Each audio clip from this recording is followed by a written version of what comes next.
So which of the divisions is the worst, would you say, in Major League Baseball? I was going to say, you had me going with that intro there. 'Cause I was like, we talked about the AL East I last said AL time. East. I know, you threw me off there.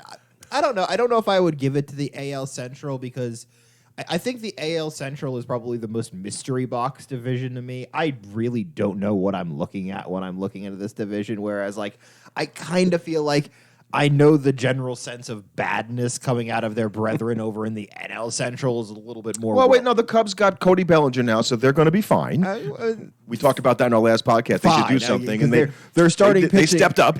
Yeah, their starting pitching certainly needs to. But I think with the AL Central, at least, I'm intrigued about certain teams in this division, and I think there's always the magical year where Brian Buxton doesn't get hurt for the Twins, and how good would they actually be? It would be like one of the first times, though. Right, the only time. But so I think this is a very interesting division to me to talk about, just because you got a lot of young teams with a lot of unknown parts in them, both for good and for bad in a lot of cases. And I don't think scoring is going to be this division's strong suit. I think we've got a lot of offensively challenged teams here. But when you look at the same thing we did with the AL East, so you try to pick the top 3 starting pitchers in the AL Central as a division. Mm-hmm. And so I think it would be pretty easy to say, as long as he stays there, Dylan Cease would be one of them, even though he had a down year last year. For him, down year. You'd still have to sort of rate him as one of them. Right, and you'd probably give one to Bieber over in Shane Bieber, who also might not be there. He's in Right. the talk of trade talks. So the guy that is going to be there and came out last year on the trade from Miami, Pablo Lopez, I'd say that he definitely is one of the 3. He showed that he is a top flight starter for the Twins, and he was really good for them last year.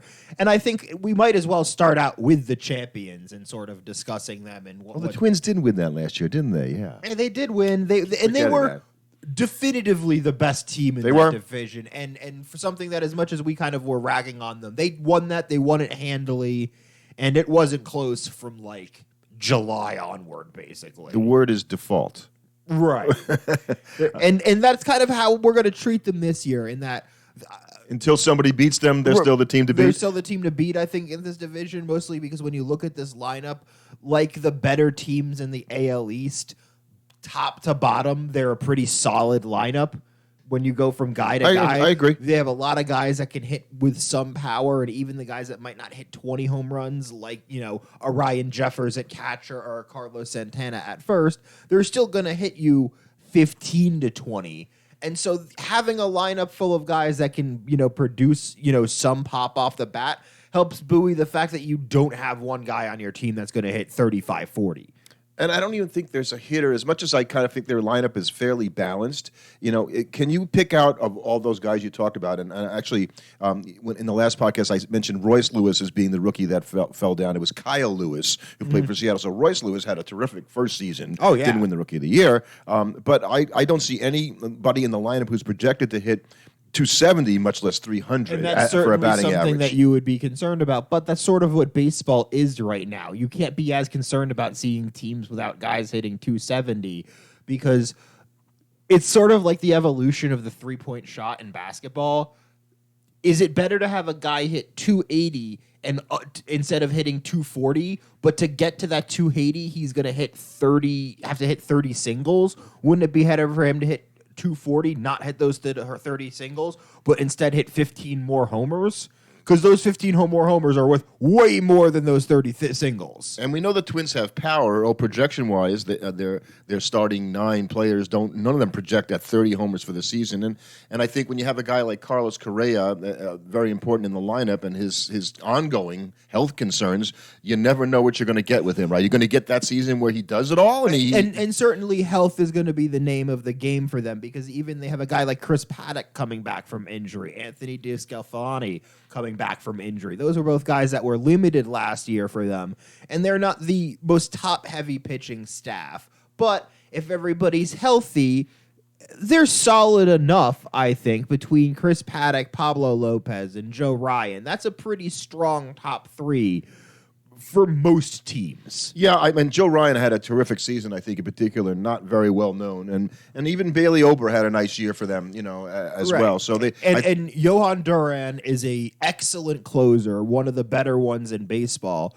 So having Is it Joan Duran or is it I'm not sure how to pronounce it actually, but regardless, the guy who throws 100 miles an hour? That's the guy, right? Yeah, exactly. and so having a guy like that at the back of your bullpen, that's going to help you win games because as long as you're able to get to him, you're going to be able to hold on to the lead a whole bunch, and that's a big part of running away with divisions is not losing games you've really had locked up. As we go through the other teams in the division after the Twins here, I think when I look at the Twins, I think not one of the areas in the team is crappy.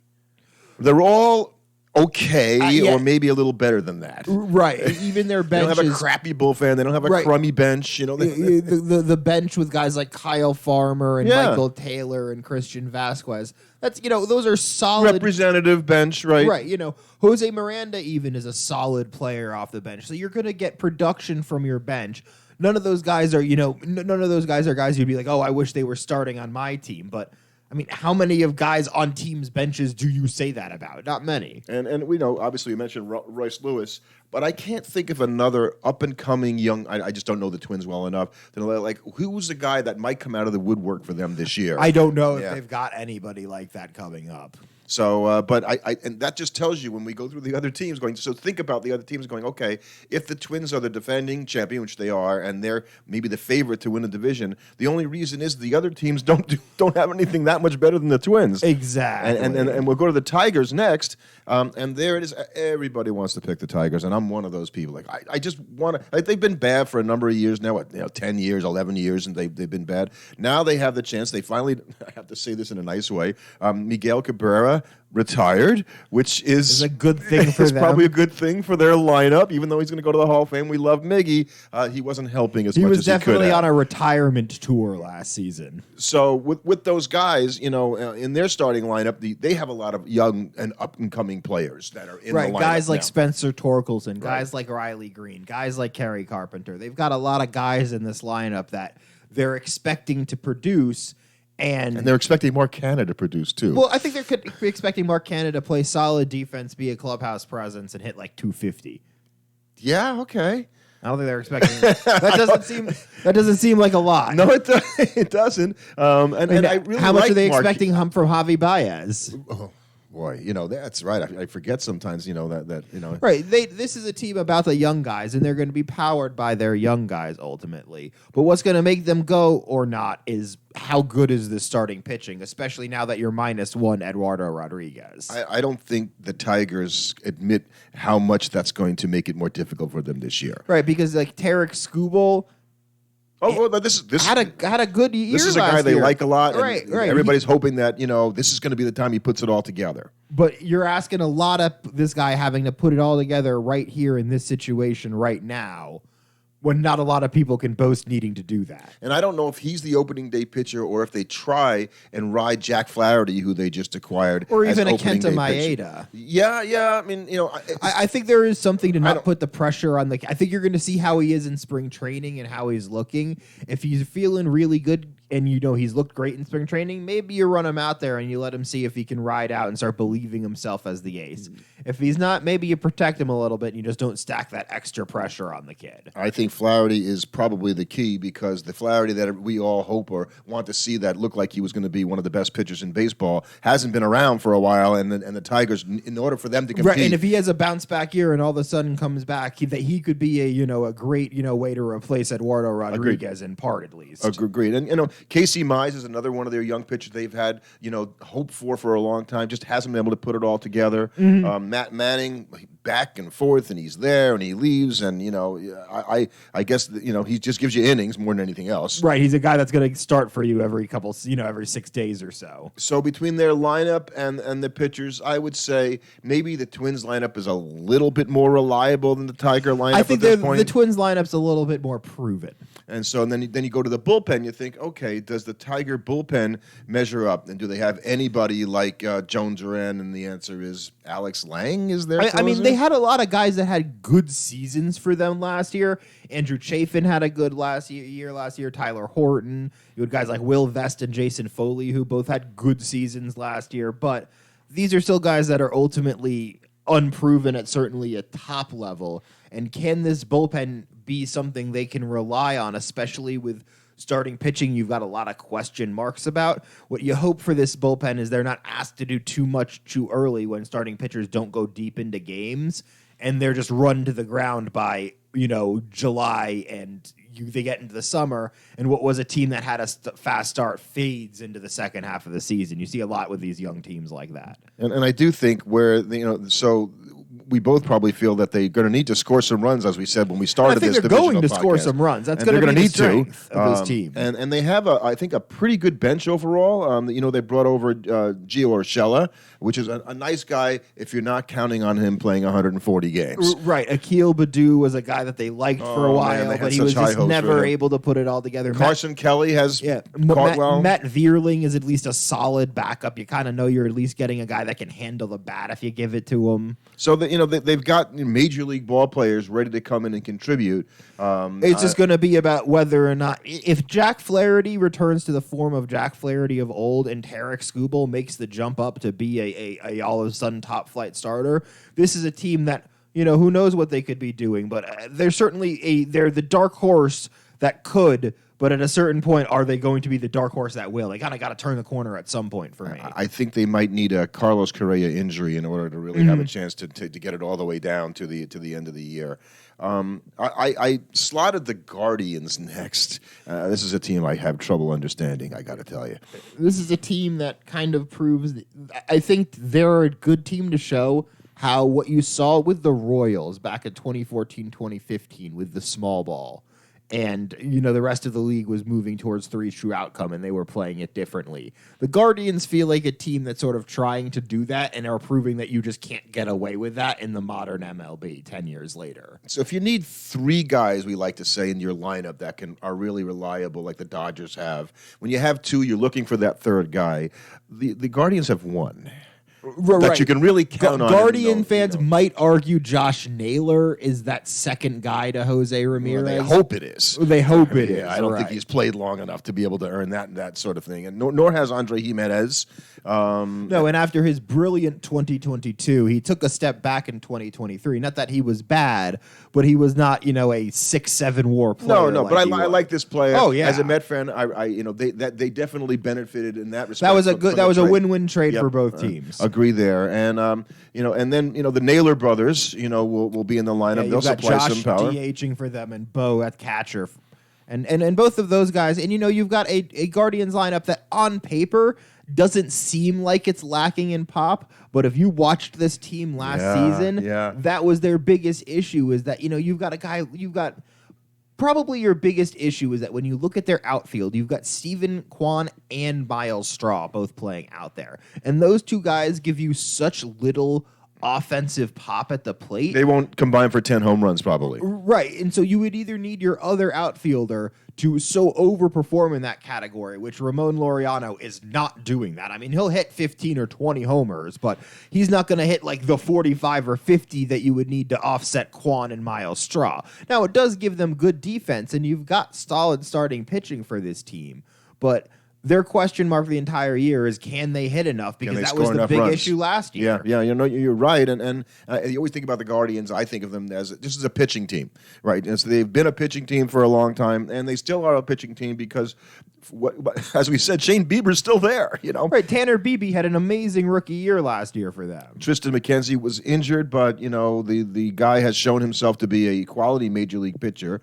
Gavin Williams hasn't quite lived up to what they hoped he would be, or has Logan Allen. But those are two guys that could figure it out and have a year in a given year that would certainly power you. And when you've got a guy like Emmanuel Clase at the back of your bullpen, you've got a guy that can rival Duran over in Minnesota, and that is not the weapon that a lot of teams have to deploy. So that's certainly what you want when you're a team that's not going to be scoring tons of runs. You really got a guy that can help you protect those leads that you do get. Yeah, I just hope they don't wear the guy out by May. Right, and that kind of happened last year because he came up hurt in the second half, and that really sunk their chances because it was so hard for them to score that losing any lead just was backbreaking to them, because coming back when you're a team that can't score is rough. And you could look at the rest of their bullpen. Scott Barlow's had some success. Sam Henke's, Trevor Steven. James Stefan. Carcinich has been a guy that's been good for a number of years. But I think you could go to virtually every team in Major League Baseball and look at their bullpen and go, yeah, after one or two guys, there's not much there. But you know what I'd say? Like a team like the Guardians remind me a little bit of the team like the Rays, where they sort of just seem to find a bullpen guy every year.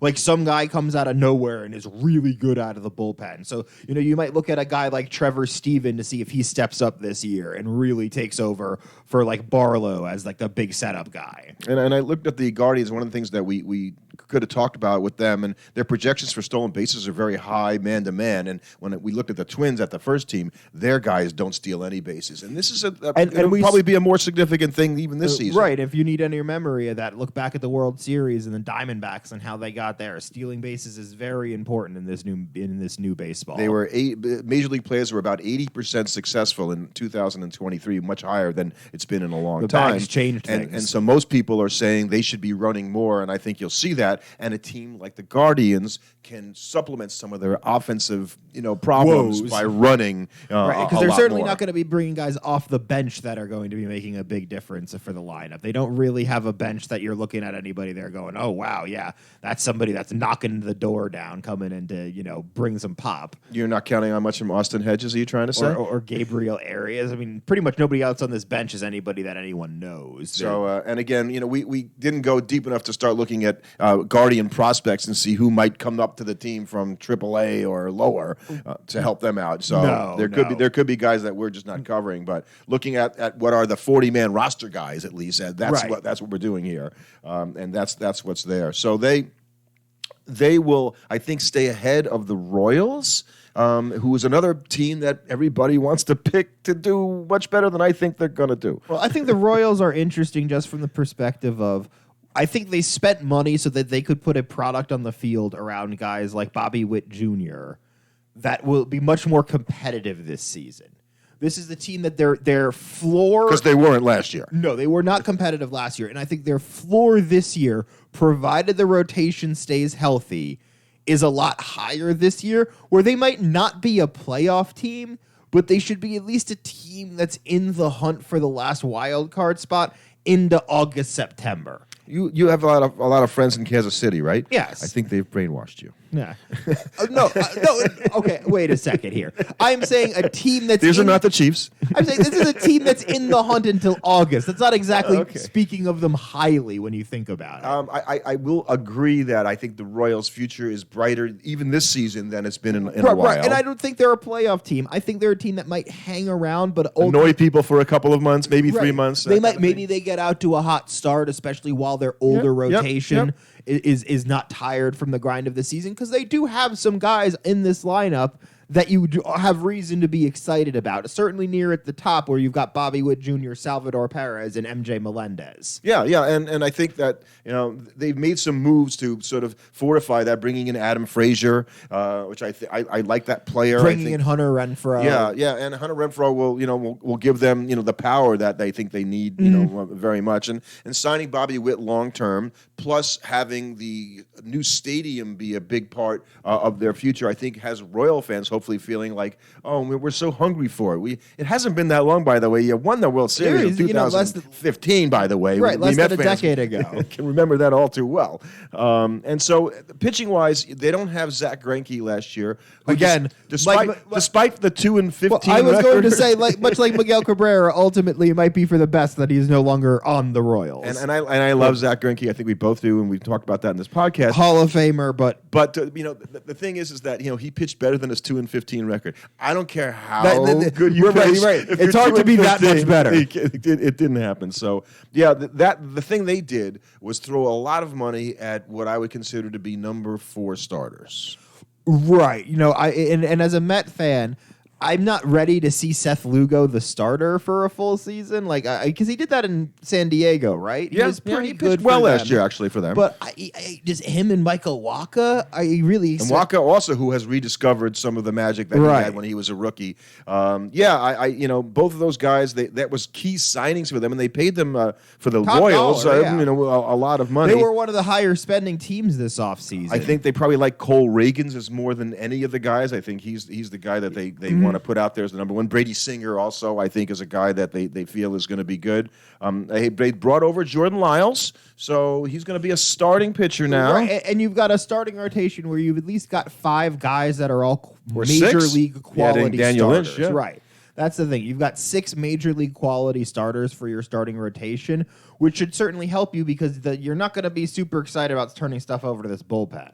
Right. And the 6 starters, just one more thing on that, because you've got older pitchers like Lugo and even It'll Waka, help keep them. you're thinking 6-man rotation. You might think of that coming out of the box, Certainly. and do that. And the bullpen is another story. So if you had to name the closer, if somebody would ask me before I read this and name the closer for the Royals, I would have not been able to do it. I can't. Okay, Will Smith, Is he? not the actor.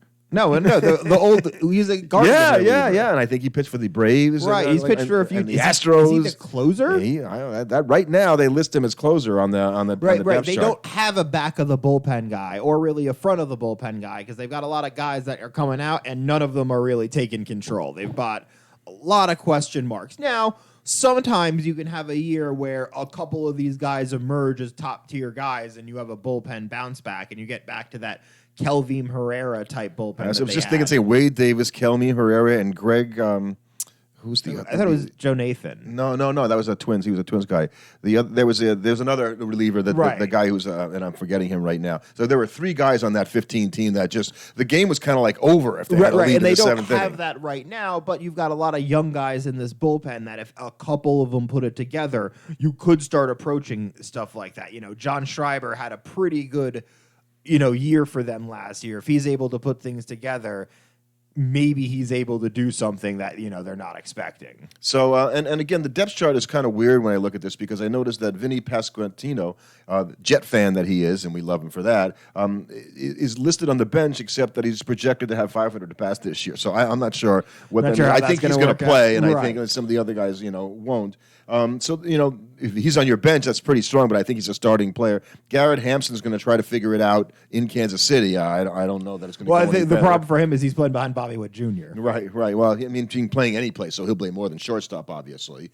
Michael Brosseau, the former Ray, okay. I mean, he's Sandy Leone. These are major league ball players that are going to at least supplement the bench and give them a representative effort when they do play. Certainly, right. And you actually got some solid major leaguers on this bench, better than most, I think. But I don't think that will. We don't think anything is going to do, as you even agreed. Okay, maybe they can hang around for a couple of months and make it interesting for their fans. Right. I think that's the bug some teams. The 5-second prognosis. You guys just lose like you're supposed to, please. So anyway, I'd like to see more from the Royals, like they're doing, like signing good players to long contracts. They're going in the right direction. And then there's the White Sox. And I don't know why I have it for this guy, and that's probably not fair because I'm sure he's very nice. And that's the White Sox manager, Pedro Grifol. And for whatever reason, I can't think of one reason why when they talk about changing managers, his name never comes up. Did you watch this team last year? I don't want to. Gosh, and I don't understand why. Well, I guess he must know something. He knows where the bodies are. He knows where the bodies are buried because the team just was last year, and you look at the individual parts in that team, and you think they should be Any better. team that's trotting out Paul DeYoung to start at shortstop for them in 2024. That's on the GM. Right. That's on the GM. I like that. But, you still have Eloy Jimenez. You have Juan Moncada. Right, but you have Luis Robert. But you it's have looking Andrew more Vaughn. and more Those are like good players. but at the same time, it's looking more and more like the aged corpse of Eloy Jimenez and Yoan They're Moncada. not old. The problem is they've just been fair for a long time. And it Right. seems like they should be old, but they've had some. And It feels Eloy like actually, they're old. Eloy's had Robert is the only guy that really I think Robert's is a star, right. And Eloy, yeah, he's just not as good as we thought he was going to be. I think, and they signed him to that big deal. Right. We all when and I just he was very young when that happened. and I expect more from him than we're getting. So, and they brought in Martin Maldonado at catcher. I've already made my, my sort of like, why does everybody like this guy? Should we call it the Maldonado line instead of the Mendoza line? Andrew Benintendi. I like this player, but I keep looking at his performance. But and it's Benintendi's not the as kind good of as I guy that's think a it should be. nice player on a good team. Right. On a team that's trying to find its identity, I don't know what they're really going to do. And certainly with Tim Anderson now signing with the Marlins, you wonder what this team is going to be like. He was such a big, integral force in that locker room, perhaps for good and for ill, because he was certainly not the quietest guy. So it's going to be interesting. Different energy for sure. Right, with it's him going to not be a being very different energy without him there. And when you look at the starting rotation, I mean, you're asking a lot out of Eric Fetty. Yeah, well, we've talked about him before, saying that the guy that figured it out in Korea and has, really a totally different pitching game than he did when he last pitched in the major leagues. And when you look at this, when you guys got like a Dylan Cease and a Mike Soroka and a Michael Kopech, they're not terrible. Well, Mike Soroka, you were just, unfortunately, it just never worked out for him in Atlanta. Is there a universe where all of those guys have a year? Maybe. Yeah, I mean, you're certainly asking a lot from Jesse Chavez. There's talent, though. I mean, there's raw talent with those guys. There's raw talent. I think their bigger issue is that what comes after that. Right. And if any of those guys get hurt when you go down a level, and certainly those are all guys that have had injury issues in the past, so you have to be concerned about will they continue to have those this season. Mike Soroka's never been a guy to pitch a full season. No, and if you, like I said, if you go beyond those 5 starters and you had to go into the depth, you go to Tuki Toussaint. Yeah, right. There's not a lot of guys there that you can have. Tanner Banks is not a guy that that you had a lot of confidence in. Diego Garcia, the former Yankee, I think that there's a lot of rolling the dice. A lot of question marks. Yeah, exactly. Yeah. And another closer you may not be familiar with, John Brebbia. I'm not familiar. Okay, I mean, I remember he pitched last year. I didn't realize he was going to get the full-time closing job. And the rest of the bullpen are a bunch of guys that, you might be familiar with their names, but I'm not too familiar with them. No, and I think that, you might hope that a guy like Garrett Crochet has another good season for them this year. But ultimately, you got a lot of question marks in the bullpen behind a starting rotation that you're not sure how deep into games are going to get. And a starting lineup in their hitters. You got a lot of, you're wondering who's going to get anything done besides Luis Robert. So let's go to the bench, and you know what you find there? You got a lot of question marks. Right. When Gavin Sheets is one of the best players off of your bench, that's not a good sign. Max Stassi, who had a horrible, health and personal-wise last year, just a really rough season. Glad that he's going to still play baseball, because I think there was some thought about him not even playing. Right. But he's going to back up catch, I guess, in their world. Brett Phillips comes over. I don't know if he came over last year from the Rays. Right, but that's not Brett Phillips of 5-6 years ago. So, we talked about the Twins initially. Said, well, they're not really bad in any one particular area. And if you look at the White Sox, you think you're not really good in any one particular area. I think that's sort of the initial prognosis for them is that what are their team's strengths? And you might want to go to their starting rotation, you might want to go to their lineup, but those are both versions of those. They're not something that you can exactly pinpoint before the season, but they at least have guys that that can get it done. You've got guys like Luis Robert. You've got guys like Yoan Moncada and Eloy Jimenez. So you at least know, okay, I can at least count on them to produce at least somewhat at a major league level. You're not as hopeless as some of these other teams out there. And we're only a few days into spring training here, so there's always the opportunity. I saw that the Mets played 32 spring training games this year, I guess, with the split squads and stuff like that. But that you're hoping that somebody maybe emerges that you didn't count on. Right. You never know. We got to play this guy. When some kid has a spring training, then he just forces you to play him. That can all of a sudden hasten the revival of a team. If all of a sudden some 19-year-old wonder kid comes shooting up and is playing every day at second base and 25 home runs. And every club knows who they think it might be. This is not going to be a surprise if it does happen. Certainly they not have their to the White eyes on Sox it. organization any or their team in the fans. major leagues, they know that if there are 2 or 3 guys that are like, well, if this guy pops. There's always a couple guys that you're hoping that it could happen to in your organization. It's just, will they? So I'll still go on record of saying if I had to pick the weakest division in baseball right now, based upon what we just discussed, I still would pick the Central of the AL over the Central of the NL. Probably. I just think that the Central of the AL has a lot of room to grow, and they could do it quickly. I think you're right about that.